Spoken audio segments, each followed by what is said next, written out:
নিজের বাড়ি আর ভাড়া বাড়ির মধ্যে কিন্তু অনেকটাই পার্থক্য থাকে, তবে ভাড়া বাড়িকেই আমাদের নিজের বাড়ি মনে করে আপন করে নিতে হয়। এই হচ্ছে আমার ছোট্ট ব্যালকনি, এবং আমাদের সংসারে অনেক জিনিস বলে টুকটাক জিনিস আমরা এখানেও রেখে দিই। আর এই ব্যাগ থেকেই আমরা একতলা থেকে তিনতলাতে জিনিস আনা নেওয়া করি। কতবার আর ওপর নিচ করবো বলো? এইগুলো তো গাছ লাগানো, অর্পণ লাগিয়েছে, আর এইগুলো আমি নিজে হাতে লাগিয়েছি বিচন ফেলে। বাবা বলল ভিডিও কলে দেখে এটা নাকি লঙ্কা গাছ, তোমরা বলো তো এটা কি গাছ? আর এটা তো কুমড়ো গাছ। এবার তোমাদের আমি দেখাবো আমার ঠাকুর ঘর।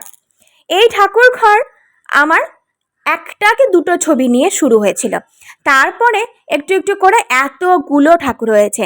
কে কিনেছে জানো?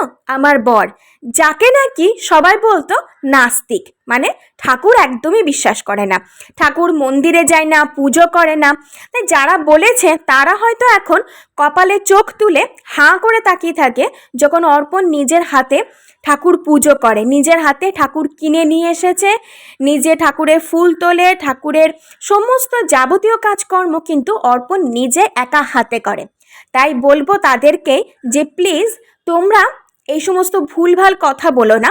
ভালোবাসার জন্যই না অনেক কিছু করা যায়, তার একটা প্রকৃষ্ট উদাহরণ হচ্ছে আমার বরমশাই।